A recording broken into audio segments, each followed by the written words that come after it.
Oh boy, we're so excited for Kamala Harris. Yes. We can't wait. Kamala Harris! Kamala Harris! Yeah! Free migrants for everyone! Every house is getting a Somali, right? That's right. Yeah, can't wait! Haitians, how many Haitians do you want, sir? Who wants to pay for more trans surgeries? You ready? Yeah, let's do it! So you asked, are there any places that the vice president is overperforming Joe Biden in 2020? So we could show you that as well. We just bring that out here. Harris overperforming in 2020. Holy smokes. There you go. So let this go away and see if there's anything on the east side there. Literally nothing? Literally nothing. Literally not one county? Done. I'm done. I'm done. I'm done with you. I chose family. I chose women. I chose America. I love you. I'm sorry. No. Why? Trump storms back. Stunning return to power after dark and defiant campaign. Wisconsin puts him over the line. Hi, I'm Bill Osmolsky with the MacIver Institute. Welcome to the MacIver Report. This is the official staff podcast for the MacIver Institute, where we get to talk about issues that we ordinarily might not write about, but in a more informal setting. And I'm joined today by two of our staff members. Michael Lucas, policy analyst. And Rebecca Drager, intern here. Thank you both for being here today to talk about this historic election. We just ran a few clips before we jumped on here. We had our two young men that were trolling Harris supporters in the voting line. We had CNN's Jake Tapper reacting to Kamala's poor showing in the polls yesterday, and then we ended it with a series of reaction shots from online that people just really like to post themselves. Mike, you were talking about that earlier. What do you think about all these people in your generation online crying? It's pathetic.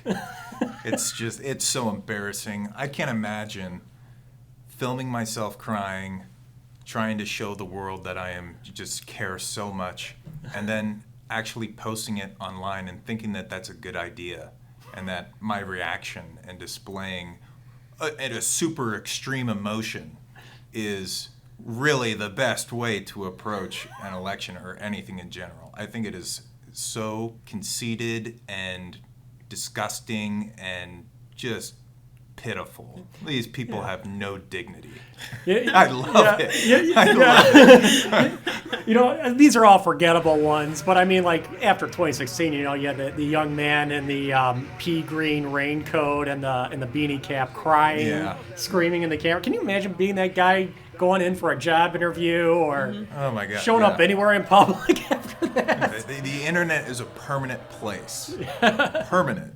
It's not going away. That lives forever. Live it down. Good luck. Rebecca, was there a lot of crying on campus? Did you see any students? I didn't see any tears, but it was so solemn.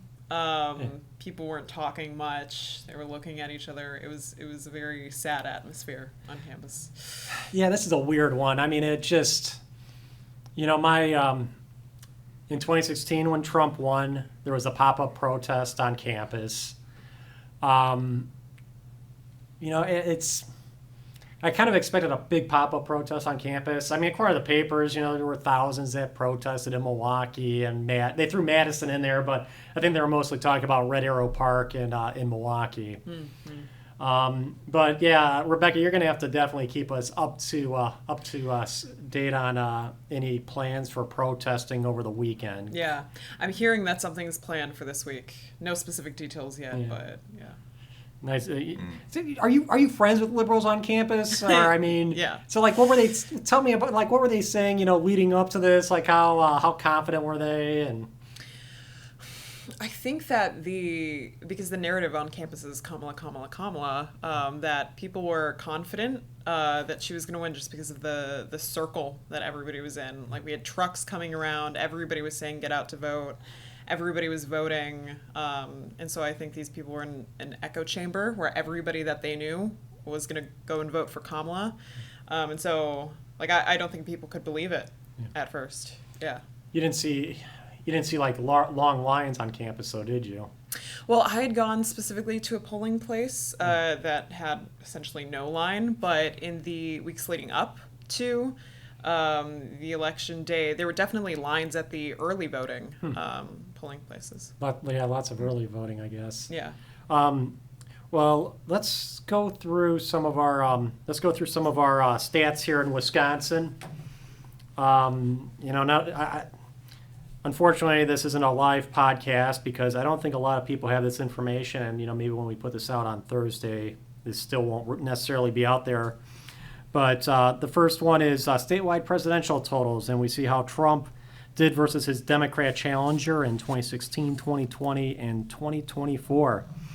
And the first big takeaway that I get from this is Trump got more votes in each successive election.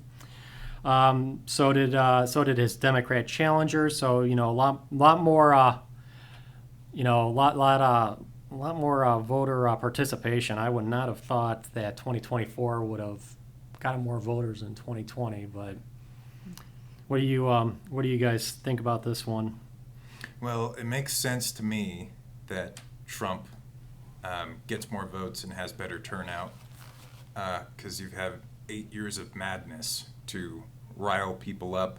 You've had a few years now of X being a free speech platform that is really, a bulwark against all the propaganda spit out by the state media, aka CNN, MSNBC, ABC, etc. Yeah, everyone gets to spill out their propaganda on X.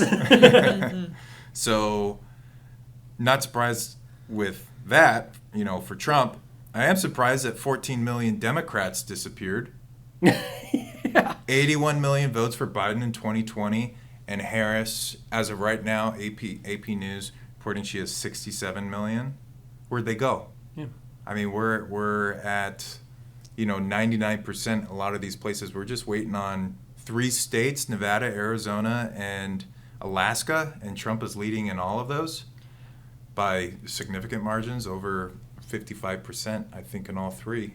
Or over 51% on all of them. Well, while you're talking right now, I'm playing some video of what I saw at the polling places in Milwaukee, and just completely dead. Like the 2 places that I visited that are 2 polling locations on the south side. This was a lunch hour.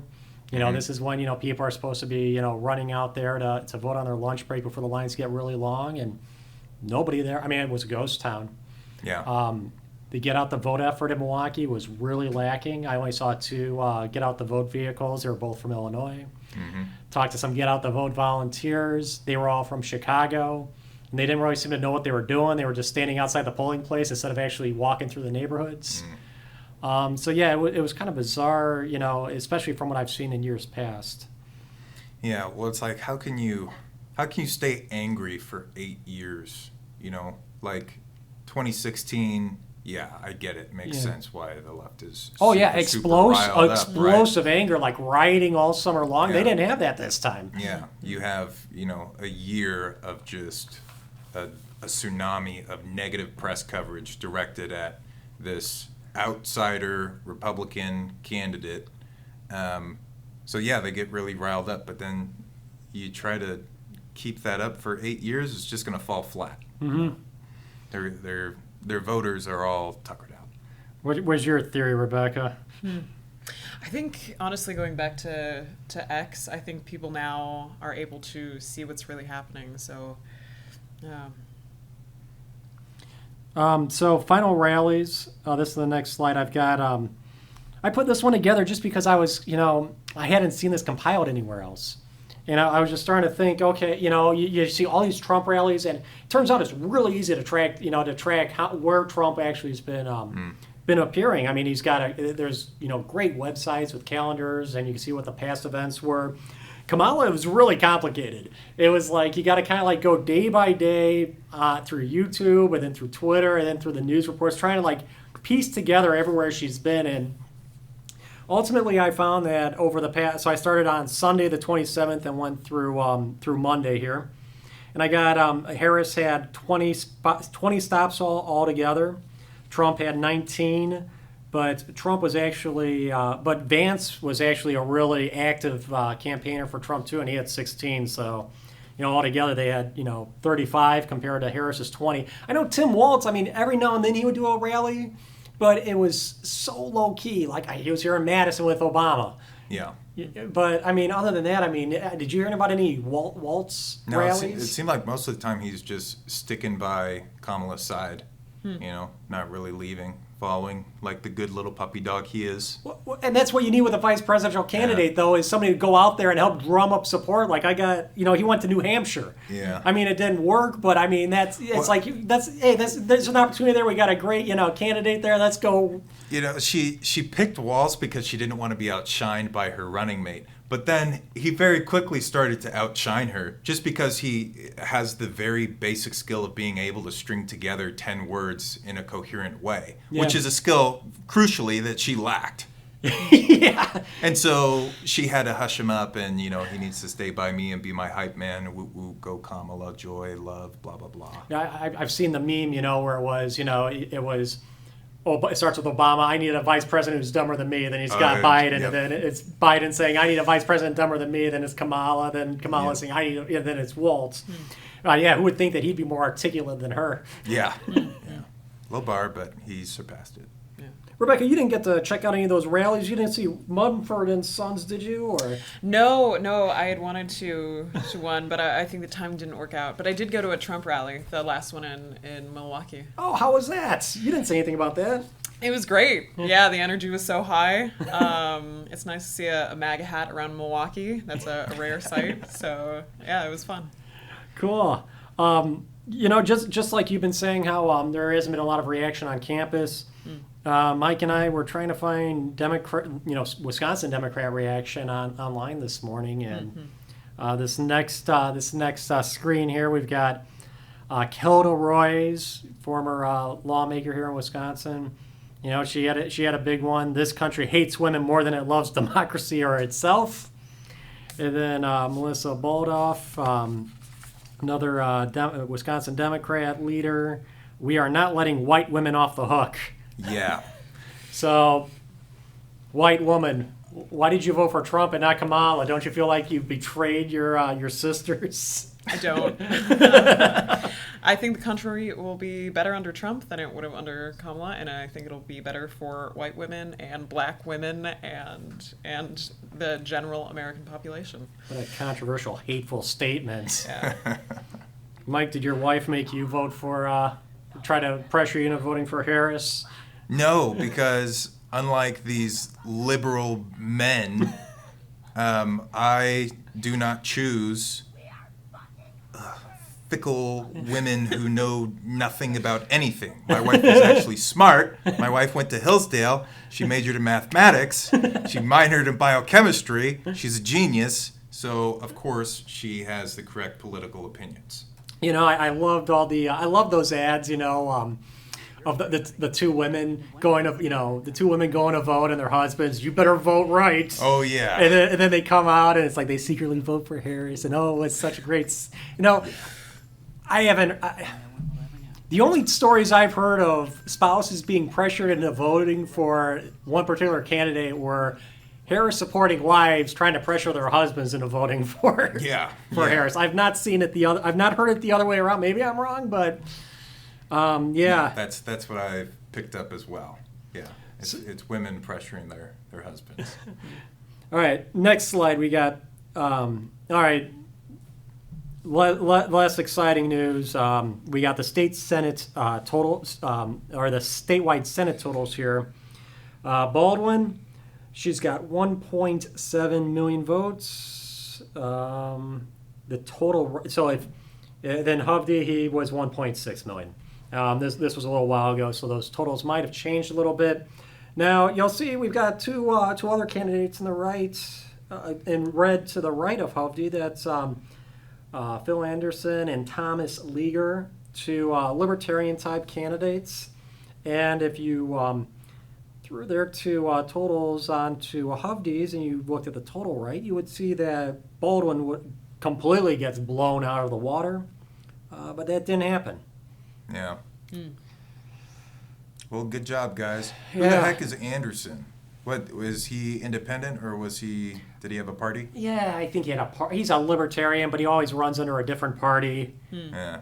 And then Leaguer is the America First Party. Yeah. Which, and ironically, Hovde was the one that got Trump's nomination, but Yeah. Leaguer was promoting himself as the true MAGA candidate, and I'm surprised by those vote totals personally. Yeah, well, good job, guys. Yeah. When you're a nobody, you shouldn't run in politics. First of all, your ego is way out of whack. Nobodies can't become president or senators or congressmen. So have a little bit of humility and stay in your lane and get a real job. I'd seen an AP news piece on him that Leaguer was being funded by like some Democrat groups. Yeah. Yeah, it's going to be interesting to see, when the final financial reports come out, who is funding these guys. I mean, like, there was that Constitution Party presidential candidate, Oliver.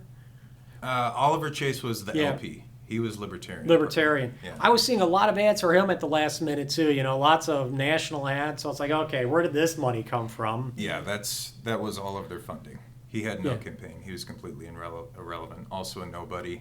Thought he was Mr. Libertarian, but he was just a shill for the Democrats. Yeah, these are spoiler candidates. Yeah. And it gets into my my presentation I gave a few weeks ago on strategic voting.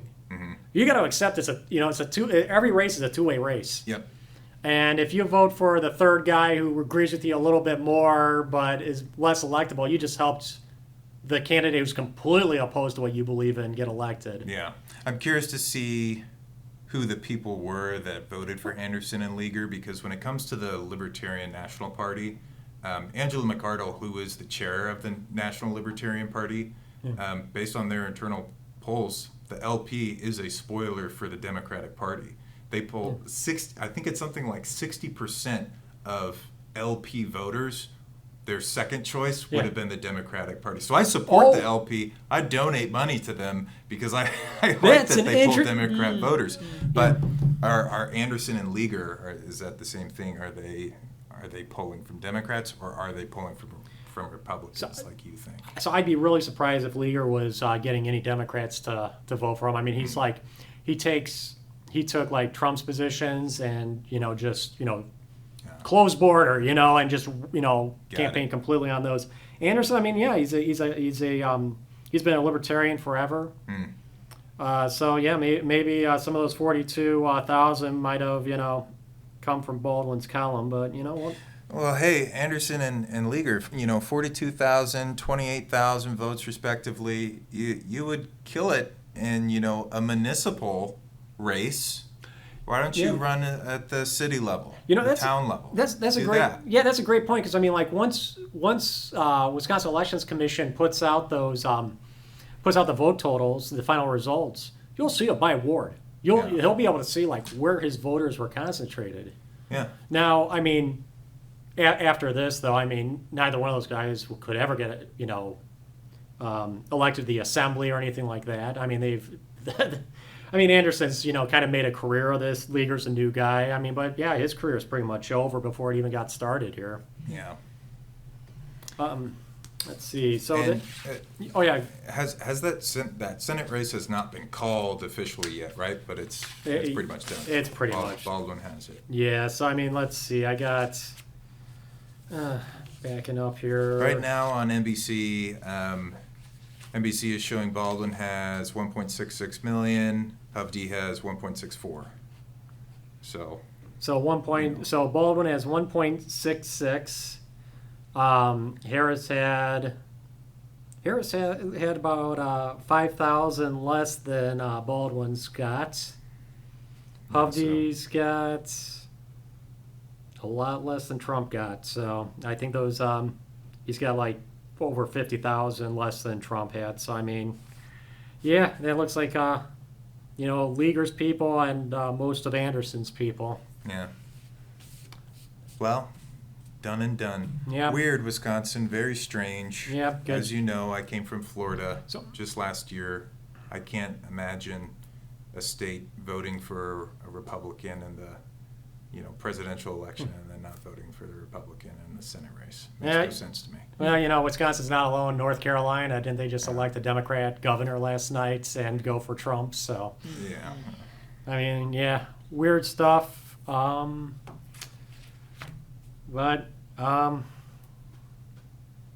Yeah. Let's move on to the state assembly races. So this was controversial. This was a big thing in Wisconsin because Governor Tony Evers, he supposedly drew us fair maps. They were, in many cases, more gerrymandered than the old maps. And hey, this worked out great for them. It didn't work. They had hoped. There was a lot of talk that Democrats might be able to take the majority in the state assembly and the Senate, but they honestly, with everything going for them in terms of like how Governor Evers drew up those maps, I mean they should have been able to pull it off. Yeah. It's so you see it's going to be 54-45. Now that's not entirely that's not a fair depiction entirely because I don't have the number written down here, but it was like a good portion of those seats were actually uncontested. I'm going to pull that up right now because that's an important number because this is a failure on the Republican Party. Sorry, 13. So 13 of those 45 seats were just gimmies. And true, I mean, that's a lot of Milwaukee and Madison seats, but, when gerrymandering maps like Governor Evers did, that's a double-edged blade there. Because you got to dilute your own voters in order to, spread out those votes more. Yeah. And at the very least, like, even if you don't think you have a shot of winning, at least put up a candidate and do a little bit of PR stuff. Like, start, spreading your message. Yeah. Maybe you're not going to win this time, but like, don't throw millions of dollars at it, but get some radio time, get some TV time, or be on social media. It's free. That's a great point. Yeah, I mean, you get somebody that's running in Madison, that's got the guts to run in Madison, and you've got that person. They're at least knocking doors. They're trying to sell a conservative message. Yeah. Lost opportunity. Yeah. 13 times over. State Senate. So we're going from 22, a supermajority, to 18 to 15. A lot of those, senators were drawn out of their districts. Some gave up. They went on to just, I know at least one of them ran in the assembly instead. Senator Dewey Strobel, that was a tragic defeat. Strobel comes, but Strobel also highlights another problem with, how the state Republican Party ran these elections. And in a lot of cases, you had a lot of friendly fire. A lot of those assembly races, those were heated primaries. Assembly leadership, they picked their people who they wanted to run. They put a lot of money into those primaries. There's a lot of money that was spent on those primaries that should have gone to the general. And so, Dewey Strobel, there are plenty of special interests, that ordinarily side with the Republicans that probably weren't too happy about him for, some of his actual conservative policies. But so that's where the Senate races. Where we got on our next slide here? Okay, we got some good news.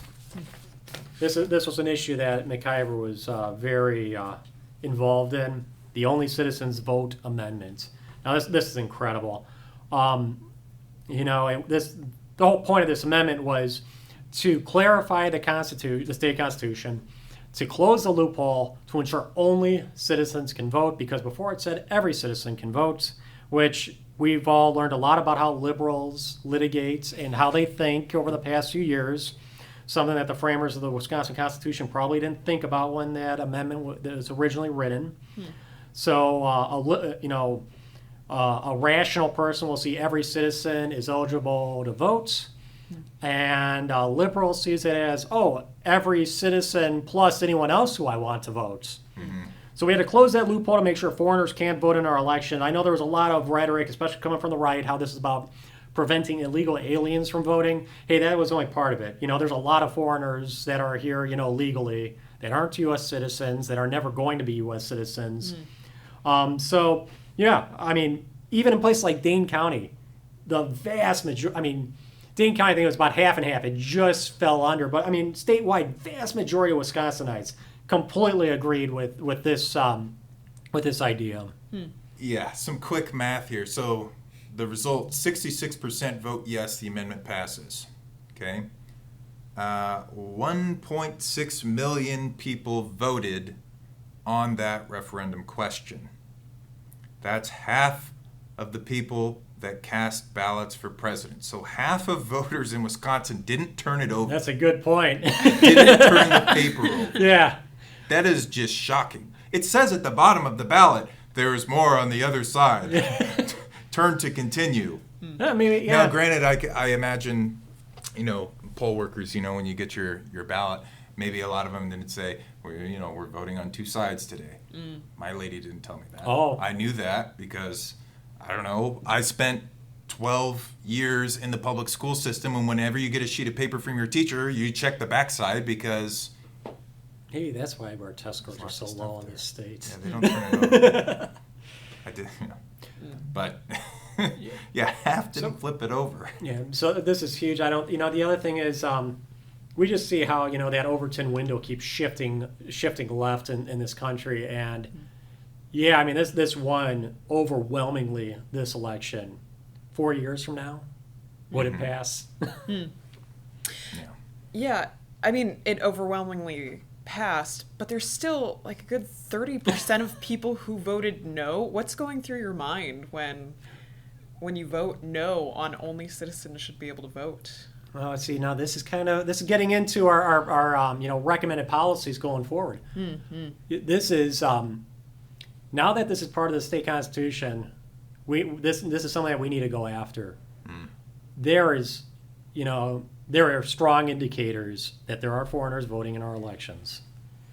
We know this because the DMV has, you know, everybody that's got a state-issued ID, it says whether they're a citizen or not in the DMV records.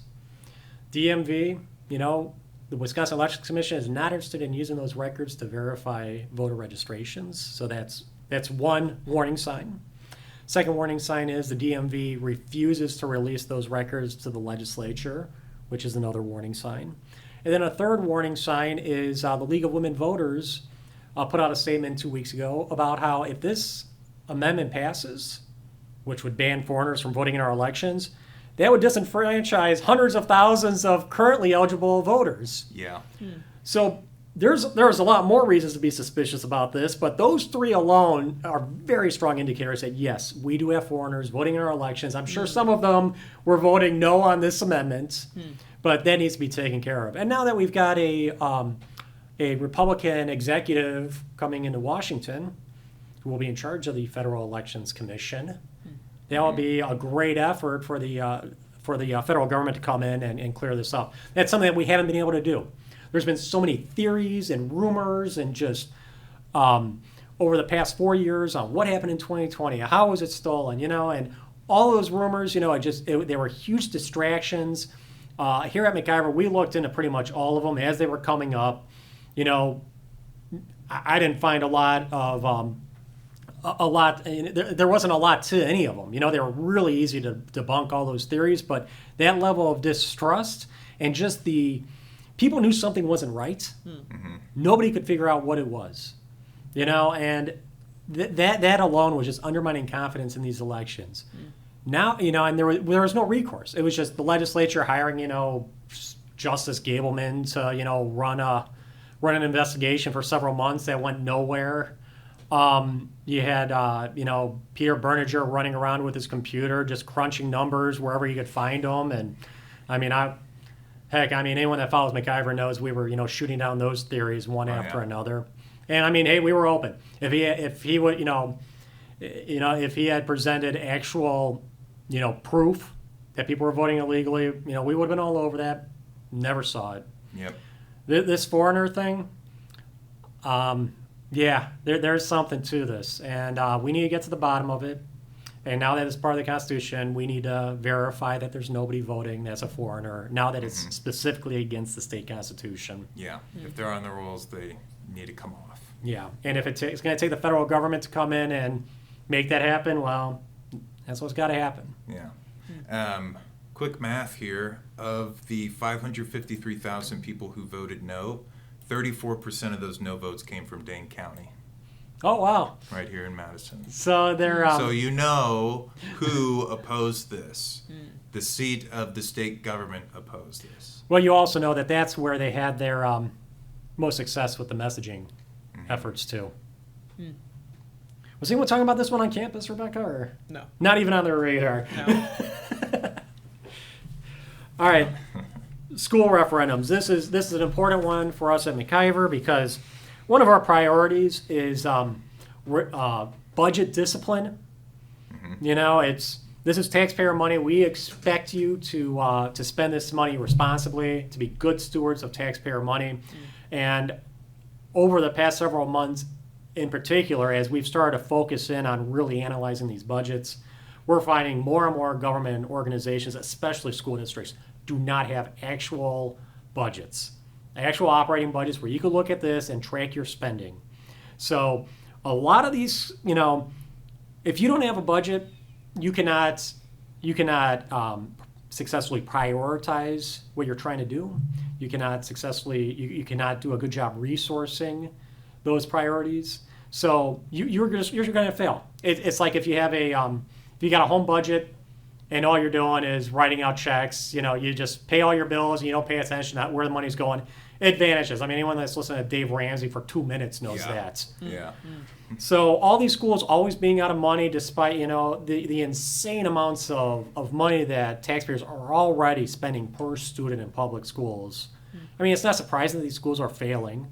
Now that we know that they don't have budgets, it's not surprising that they're running out of money. Yeah. We need to do a better job highlighting this to people, that these schools don't have budgets, that they are not being responsible with the money they have. Yeah. They're addicts. They just want more and more and more. Every single year they ask for more, or whenever they have the opportunity to. But they're always complaining it's never enough. When is it going to be enough? Give us the figure that would allow you to create the perfect school. Tell us that number, and let's give it to you, and let's see how you do given 1 year's amount of time, and see how you've turned things around at your school. Your school is underperforming. Your kids can't read and write, do basic arithmetic. They don't understand what negative numbers are. They don't know how to do any arithmetic operations between negative numbers. I had high schoolers who couldn't You're do this. racist. Okay, That's all. Math is racist. tell us how much money you need, okay, and then tell us how you're actually going to use those funds in order to educate kids in very basic subjects that we have been teaching them for thousands of years. So this is a... When we didn't have massive amounts of money in order to educate them, and we had them walk down to some teacher's house, a schoolhouse, and they learned phonics and all this stuff, and they read Latin and they did Greek, and now they can't do arithmetic. And they can't either, which is why they haven't put together budgets. Yeah. So this is a common question that we've been posing from the MacIver Institute. A lot of people on the right have been asking this too. Unfortunately, not enough Republican lawmakers during budget time, but the left is always saying we need more. We need more. Schools are underfunded. Give us the number. Yep. Give us the number. What do you want? What do you want per student? Let's talk. Yep. Nobody ever puts them on the spot other than us, but they don't. It's easy for them to ignore us. They don't have that number. They just know it's not enough. Yeah. That they need. Well, last time was enough, so maybe a little bit more. And a little bit more is always millions per school district. It's just unbelievable. So there was, one of the districts that actually that rejected the referendum was in Toma. They wanted to build a new school. I don't have the exact amount in front of me, but they had the parents and those that opposed the referendum. They had a Facebook page, and I think seeing that level of organization, first of all, is going to be I don't know if you'd be able to defeat one of these without getting somewhat organized, in your community like that.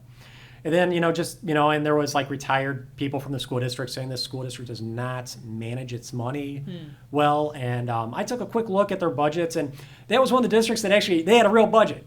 You can look at it and see, okay, this is what we're spending on salaries. And the thing that jumped out to me was they set the budget for the salaries at the beginning of the school year. And then by the end of each school year, it had exceeded that budgeted amount by a lot, like over $1 million, $2 million, 5%. And it's, this gets to another point where it's like having a budget's only part of the equation. You need budget discipline, which is, what I'm preaching about today. If you want to exceed your budget amount, there needs to be a formal process that your school board is following on how you approve exceeding the budget. It shouldn't be a surprise at the end of the school year like, oh, wow, we went $2 million over on salaries. No, you hired each of those people, piecemeal. You approved each of those salaries. Somebody should have been saying, this is going to exceed our budget. These are the consequences of exceeding our budget. What are you willing to take money away from in order to support this, this additional expense? And lay it out, because I'm sure this is just all done on autopilot. Yeah, so they're all the teachers are on public pay scales. You can look this up, or you should be able to look this up on the school district's website. I'm sure if it's there, it's really hard to find. But they're on public pay scales. It's not like teachers at public schools are able to negotiate their wages. If you're about to begin your third year in that public school district, you get the amount that a third-year teacher in that school district gets according to the pay scale. That's the labor is the main cost for them. The other aspect of their labor expenses is going to be para teachers, anyone who's hourly, substitutes. You have to budget that in your labor expense. You know how many sick days and how many vacation days each teacher has that's in their contract, so you know how many hours worth of substitute teachers you need to provide for. Yeah, so basic budgeting. You're saying it's not like these are a bunch of unknowns. No, it's not rocket surgery. It's really, really simple. Really simple. And then you give yourself a little extra cushion just in case. A 1%, 2%, whatever it is, right? You were even a finance guy. Didn't you drop out of your finance class? Yeah, I dropped out of my finance class. Rebecca, I had you doing some research in these school referendums. I mean, did you was this the result you were expecting after hearing my preaching, or?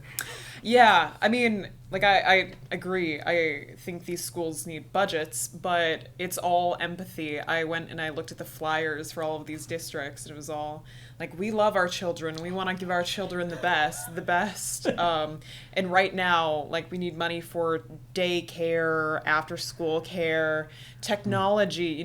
You want your kids to be able to use computers and type, and it was all.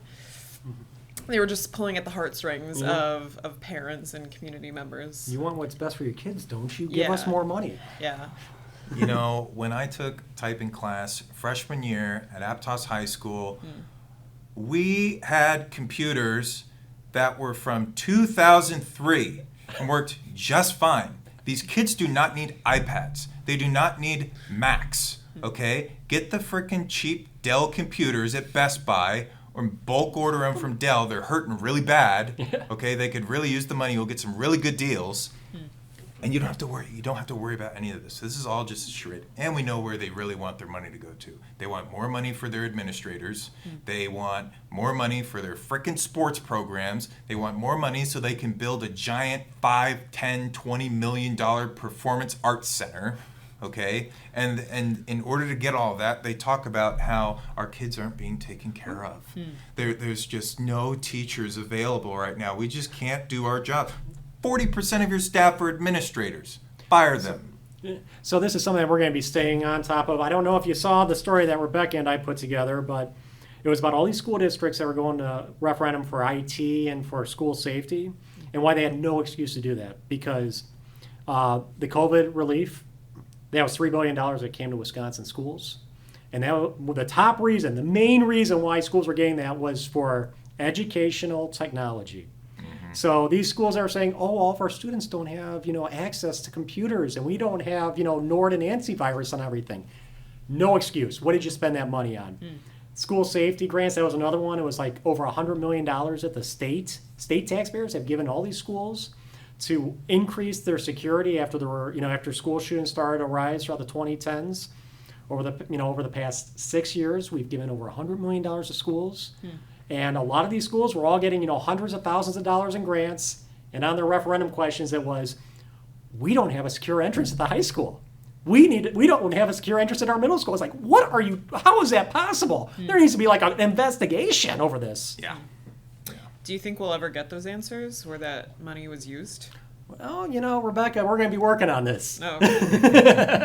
We might not get specific answers on those. I think we should, though. I mean, there's some that are just really egregious. Like that school district that we pointed out. They got $400,000 in school safety grants, and they still didn't have a secure entrance at the high school. I mean, that's inexcusable. Yeah. Where did that money go? Maybe it's already been. Oh, no. Well, maybe it has been taken care of, and they kind of lied on their literature. It wouldn't be the first time we've seen that.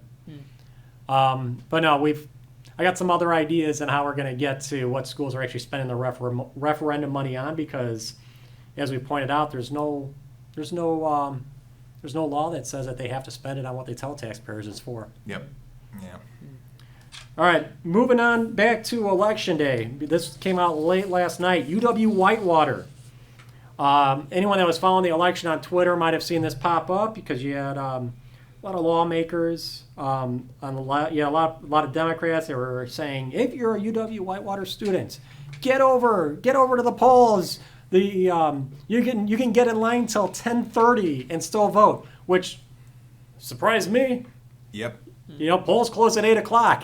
If you're in line by 8 o'clock, you stay in line and they'll let you vote. They aren't, as long as you're in line by 8 o'clock. Whitewater wasn't like that. It was, you can get in line until 10:30. So we had a rogue judge who issued an order that said, there were problems. There wasn't enough, infrastructure at UW-Whitewater to handle the crowds. So I'm going to extend voting hours till 10:30. Completely illegal. 100%. You can't just go and, even as a judge, you can't make up the law. Yeah. I've talked to one of the lawyers on our movement, who pointed out that circuit court judges don't have that kind of authority. Maybe a federal judge, you could make the case that a federal judge could order that the polls stay open a little bit longer. Yeah. Not at the state level, not a circuit court judge. There's nothing you can do about it. Nope.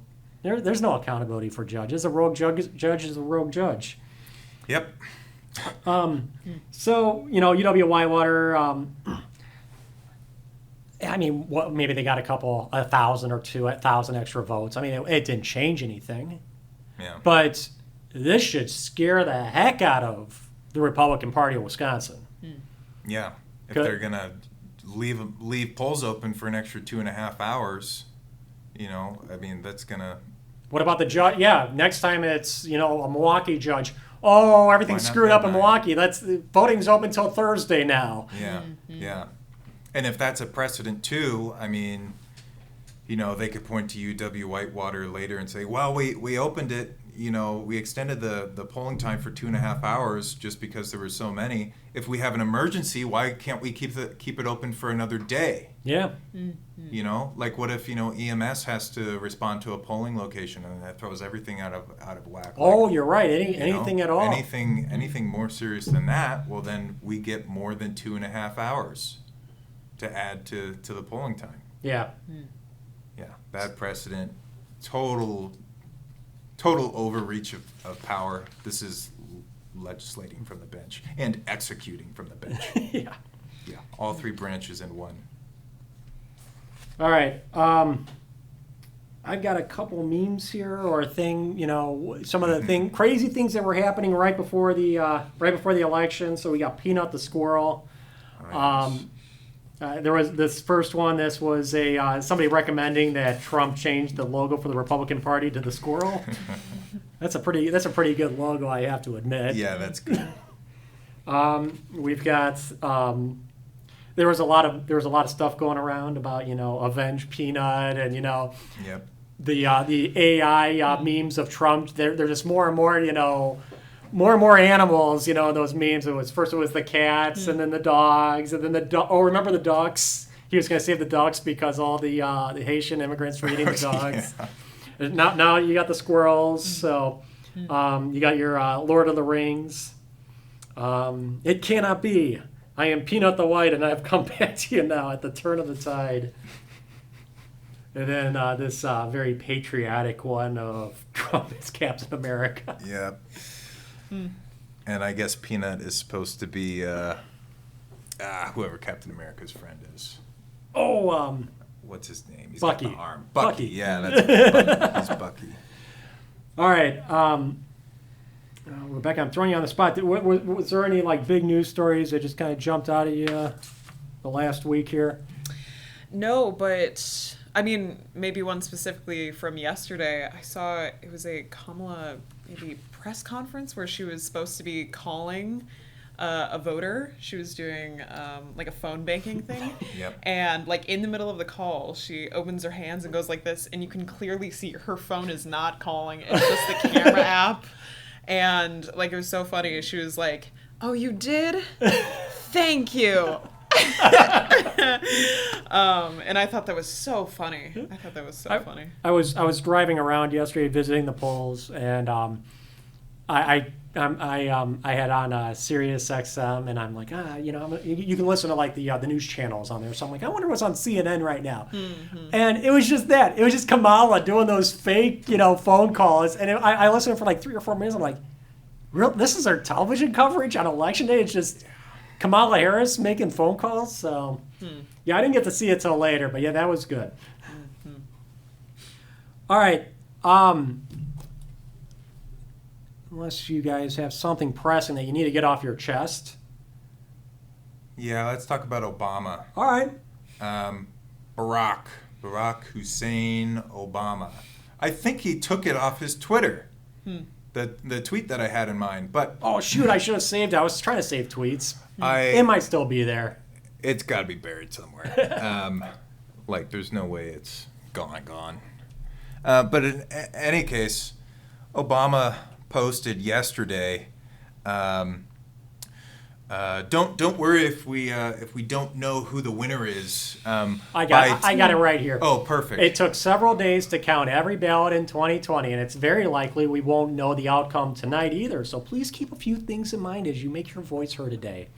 Thousands of election workers around the country are working hard. Respect them. Don't share things before checking your sources. Let the process run its course. It takes time to count every ballot. I was so glad Tucker mentioned this tweet yesterday when he was doing his live stream. Oh my gosh, Obama's so full of it. First of all, dude, what was happening in 2020? What was going on in November 2020? Is that the norm? No, we have always known by midnight or early morning next day who the winner was. There's absolutely no reason to post that and tell us, well, we might have to wait a few days. Why? Why would we need to wait a few days? Why? Why? It's mind-boggling. It's just a ridiculous thing. And then Tucker called him pompous too, which is exactly correct. Respect the poll workers, all that other stuff at the end. Whatever, man. Whatever. Such a fraud. I'm glad you stalled me for a minute there too, Mike. Because you're welcome. I almost wrapped this up without, sharing my marching orders from Indivisible for today. Okay. Indivisible, I've talked about them before. In 2016, after Trump surprised everyone and won, a couple Democrat staffers left the Hill, and they started this group called Indivisible, which is a very sophisticated grassroots liberal organizing, get out the vote operation. I swear this is where everybody, you wonder how do liberals all how are they always on the same page all the time? Because Indivisible sends out these marching orders. So, first thing to know, they essentially, they accept that Trump has won. We still don't know who will control the House, and we won't know that for days. So there's your Obama connection there. It seems I don't think they're going to get the House. AP is saying the House is 201 Republicans to 186 Dems. So, okay. Yeah, we'll see how that goes. Let's see. What are they worried about? What I'm worried about and what this means for the next 2 years. I'll make this brief. I'm worried about the MAGA legislative agenda. I'm worried about the Trump administrative agenda. I'm worried about Trump's extra-legal actions green-lighted by a permissive judiciary. I'm worried about our friends, family members, and neighbors in marginalized communities who will be targeted by an empowered MAGA's bigotry and xenophobia. I'm worried about what Trump foreign policy means for friends of democracy nationwide. I'm worried national Democrat leaders will respond to this defeat as they did in the immediate aftermath of the 2016 election, looking to cut deals with Trump rather than do everything they can to limit harm. And I'm worried that people will see these results and believe all hope is lost. Okay. Worried that Dems are going to cut deals with Trump. Name one example. Yeah. Name one. No, they never include examples in these. That is just delusion, projection, first and foremost.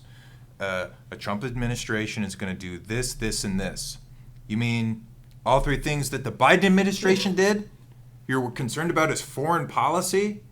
When Biden is responsible for starting the Russia-Ukraine war by telling Boris Johnson in the UK to go and quash the peace deal that was on the table because I'm, Daddy Biden, Grandpa Joe, and I'm going to send them billions of dollars because I hate Russia. What are you talking about? This is also kind of getting into, my thoughts on how this, how is election night going to end?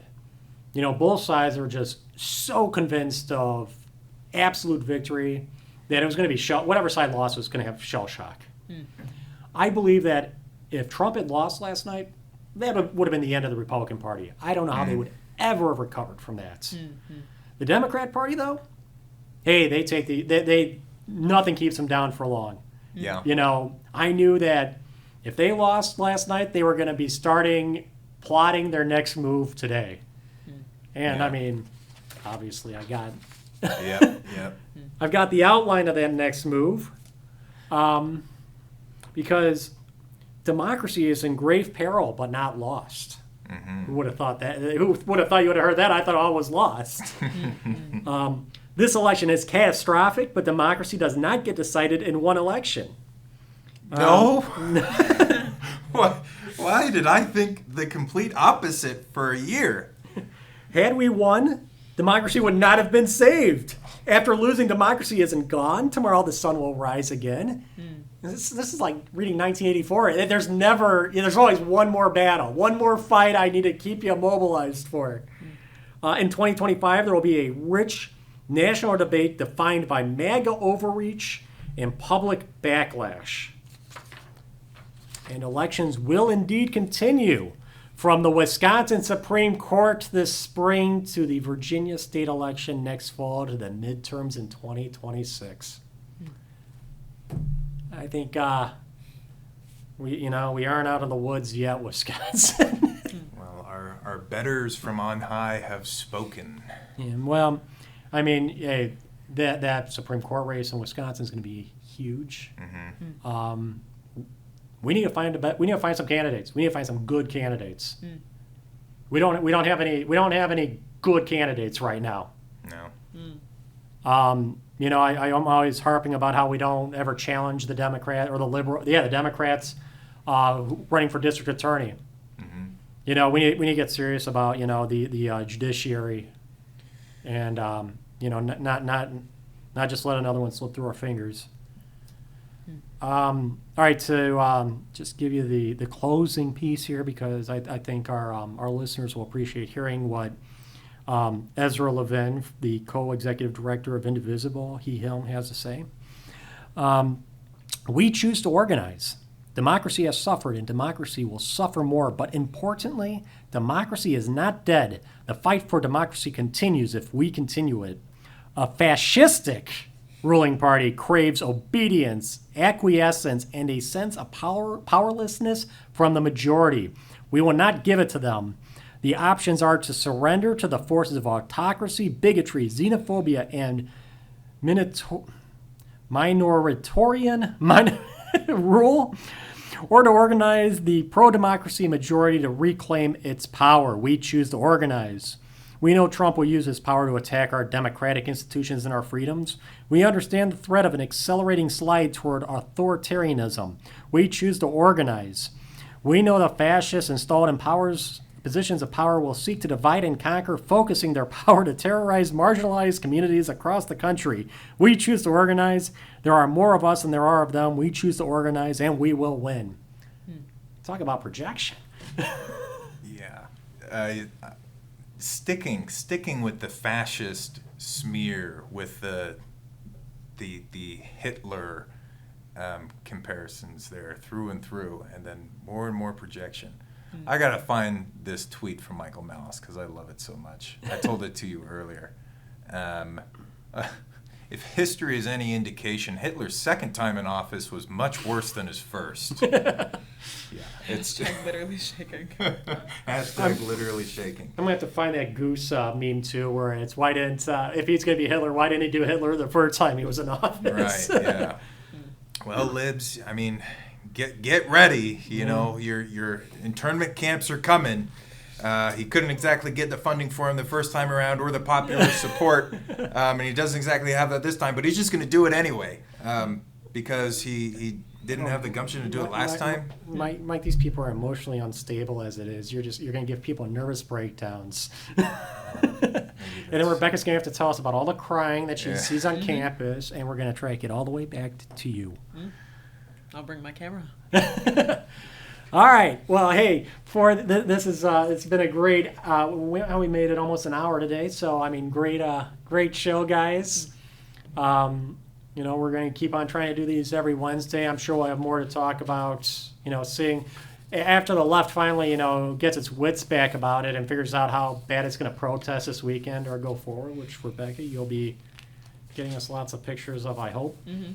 And until next time, this has been the MacIver. This has been the MacIver Report, our official staff podcast. Thank you very much for joining us, and we look forward to coming back next time. What will we do with this moment? How will we be remembered? Look at the opportunities before us. This election really isn't about the left versus the right. It's about we the people choosing our government and the choice between freedom versus tyranny. Nobody has a chronic disease burden like we have. Why are we allowing this to happen to our children? Ultimately, the only thing that will save our country is if we choose to love our kids more than we hate each other. What is going on here is deeper than politics. It is deeply spiritual. We are being called to rise above the hatred and the fear and the evil. We need to remember above and beyond that we must love our neighbors, that we must treat other people as we hope to be treated. You want to be a rebel? You want to be a hippie?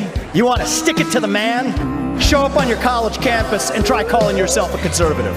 America is going to reach heights that it has never seen before. The future is going to be amazing!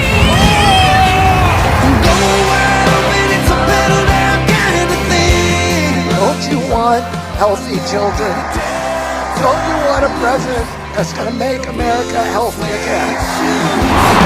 The sweet emotion raining all over me. I come to you today as a former Democrat. I will be a first-time Trump voter tonight.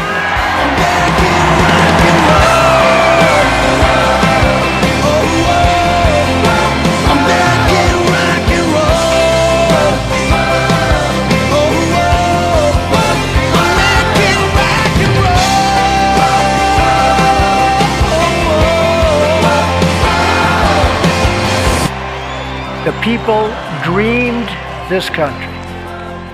And it's the people who are making America great again. Making black new.